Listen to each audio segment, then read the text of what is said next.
autenticidad a tus publicaciones. Con Expert2My puedes solicitar entrevistas con expertos, obtener respuestas precisas, pedir participación en tus textos o validarlos con profesionales especializados en cada campo. Gracias a Expert2My puedes recibir sugerencias de colaboraciones para nuevas publicaciones con contenido innovador, relevante y actual, siempre de la mano de profesionales con experiencia en su sector. Regístrate totalmente gratis en Expert2My hoy mismo y potencia tu contenido con la ayuda de expertos confiables.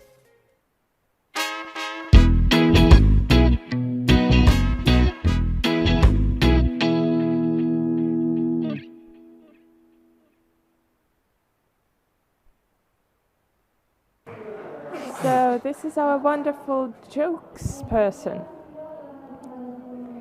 Good afternoon. I'm going to give you a speech in Spanish.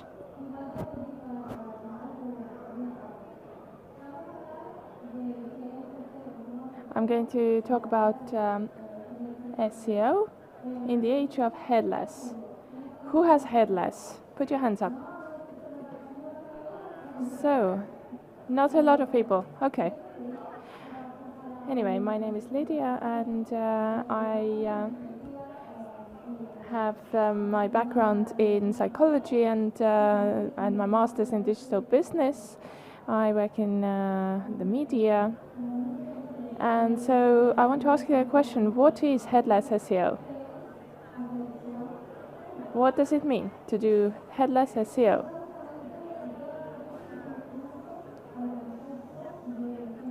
Headless SEO refers to a unique process required to optimize content for search using a headless CMS. So the question is it better than other types of SEO or not? And we'll talk about other things as well. So what is a headless CMS? And how is it different from the traditional kind? The main difference is that basically there are three parts: the database, the admin interface that you use for managing it, and finally the view layer. So this is the presentation. Usually we talk about the presentation as a web. So what is headless? This is a bit different. So we have the admin interface, similarly to the previous. I'm sorry about these technical issues. I don't know what I'm doing wrong here. But then we also have the view layer, which has a bit, it looks a bit different. So you can use Twitter API to post products. And you can make connections between smart links, Shopify, so these custom integrations. This means that developer and SEO relations are more important than ever before. And I'm very committed to SEO, I wanted to know. I'm so committed to SEO and developer relationships that I actually married a developer. I know that some SEOs don't like developers, but I like them very much. Sometimes developers don't know what you want, what you need as SEO, and we don't know what developers need. Some developers can be a bit opinionated, so they can't accept criticism. Anyway, so I want to tell you about SEO using these headless strategies. How it's different. Headless SEO starts with something that's called content modeling. It's a very broad sector. You have to be an expert to know what it's all about, and it takes about 6 months to work in content modeling, and you might still feel that you don't really know what it's all about. So, content modeling is the process of defining the types of content needed the attributes of each one and the relationships between them. So, as I told you, I married a developer, and we have a lot of very different opinions. I am very much of a feminist, he's different. So we use our different strengths. For instance, he's in charge of buying our groceries, and I'm someone who gets violently hungry, so I feel that I need to manage what he buys. So we need to talk about shopping lists, but we can have all of this online, so we can have a shopping list generator. For instance, if we have the shopping list, we have the recipes that can be linked to ingredients. Next, we need a recipe. They have a list of ingredients and how they're connected. Well, there's also other types of information, such as different attributes like cooking time, instructions, what you have to do. There might be a picture and some nutritional information as well. And then finally, ingredients of the recipe. These are also made up of attributes.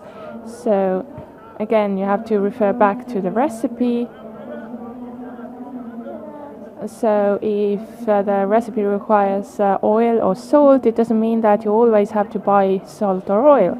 So you have to take this into account.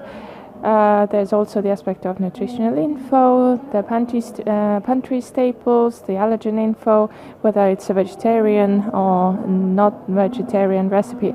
So these are the data sources using this example, and it's made up of ingredients database and recipe database, and these need to be matched together.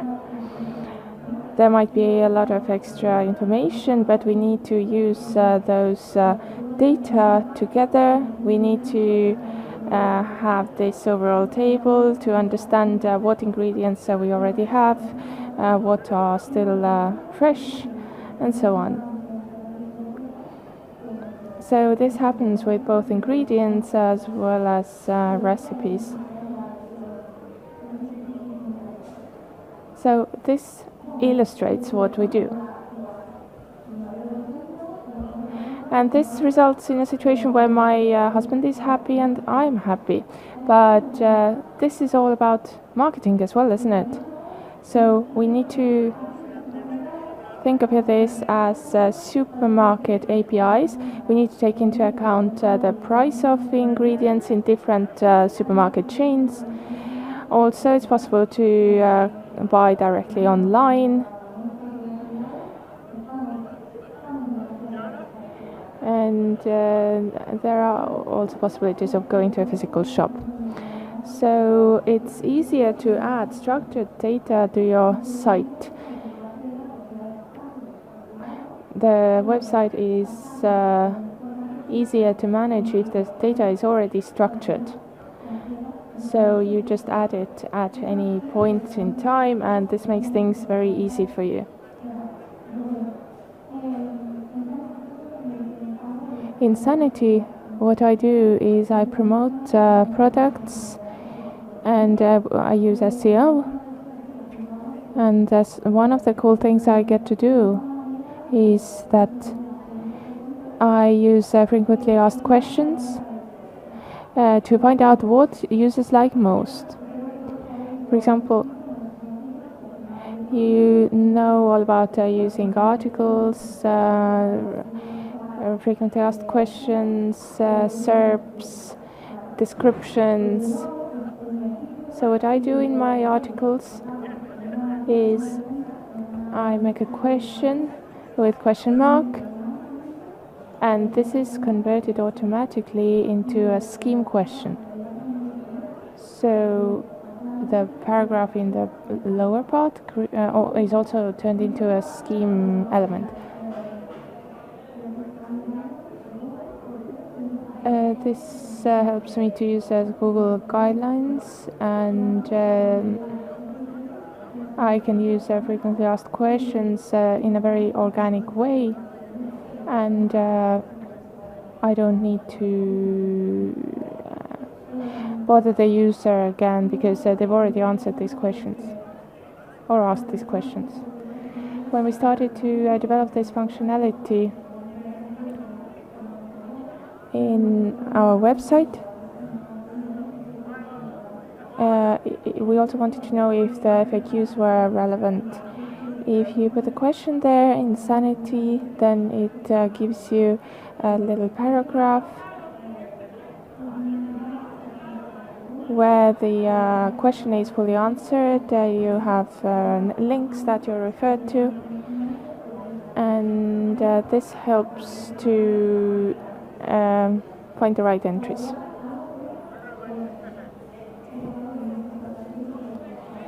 I know that that has already been mentioned in some talks, but omnichannel is something that we have started using a few years ago. Omnichannel SEO.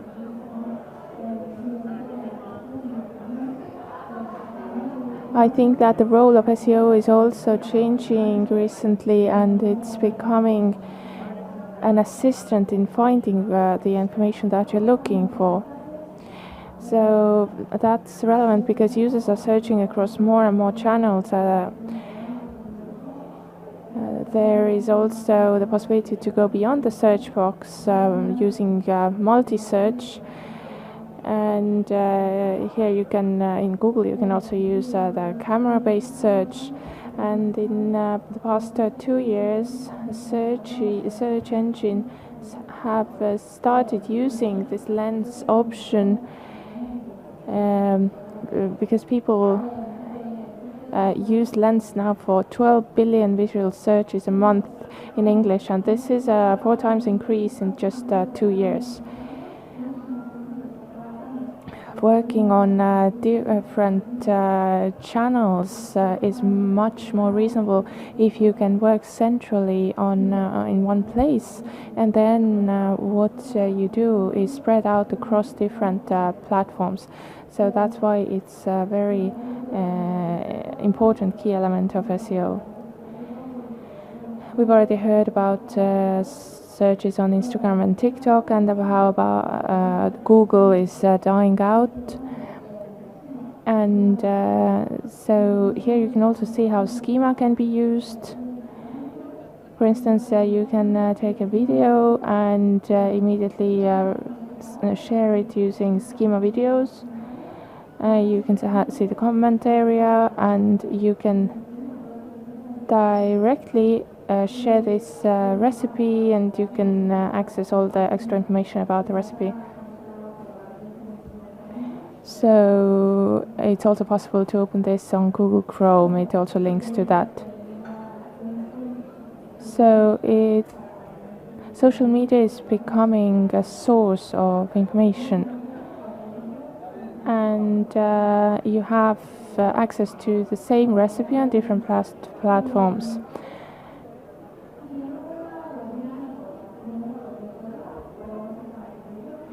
If you say different things on different channels, it makes you look silly, and you also lose credibility. So it's very important to keep content consistent. And this is difficult if you don't have a central source of all this documentation. So about limited plugins and add-ons. These are the companies that we used to work with.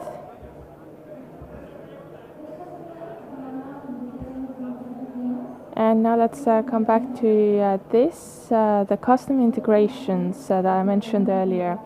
Plugins. Actually, there's a whole community of developers who are making these custom integrations. Of course, there is a bit of risk, but it's important to remove base code, source code from the server. And there aren't a lot of SEO plugins yet, so this is still developing. but I feel that the plugins sector is still developing.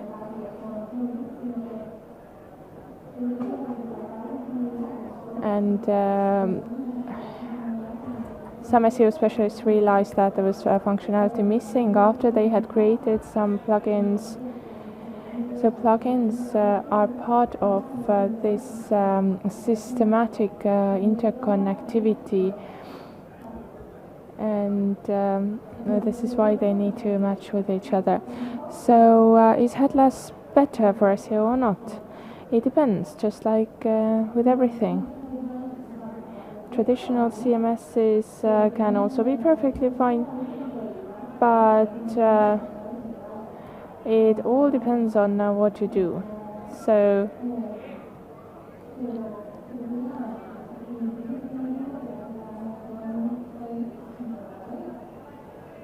it is a good idea to have more guardrails because you can mess up less than otherwise.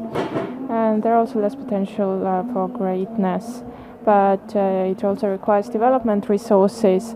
So that means any digital company needs developers. There are 3 occasions where it can be better.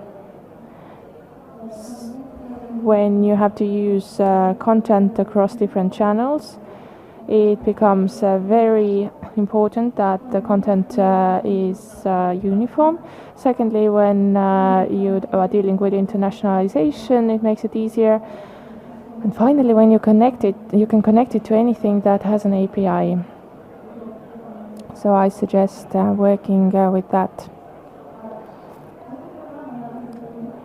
When you talk about headless, there is an issue. Since they are open,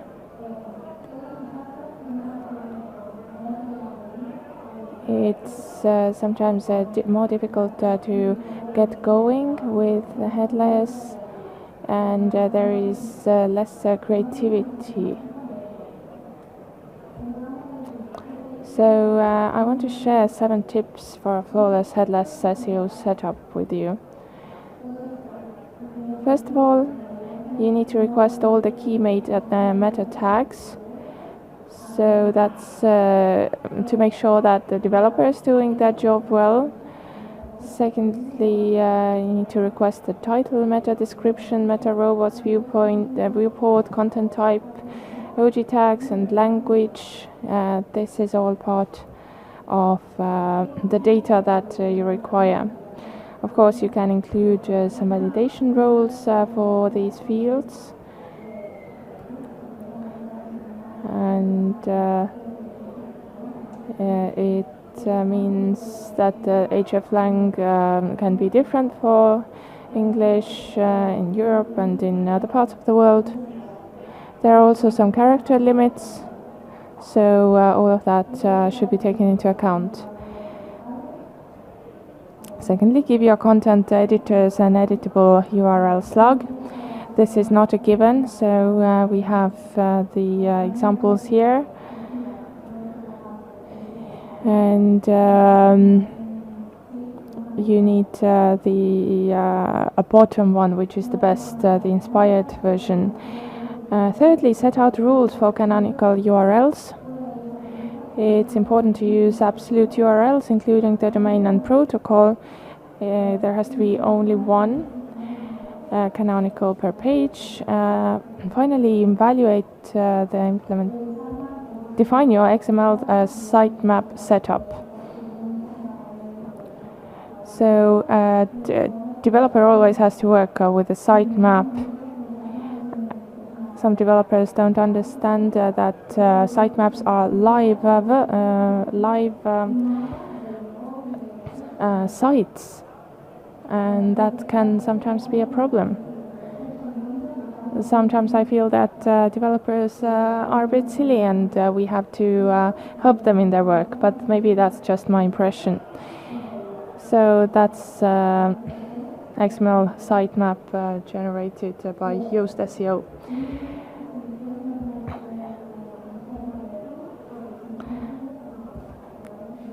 if it's not going to live in the root, you must indicate it on the robots.txt file. And you should also request image, video, new sitemaps if needed. The fifth tip is to make room for structured data. You should add validation rules to avoid breaking Google's guidelines.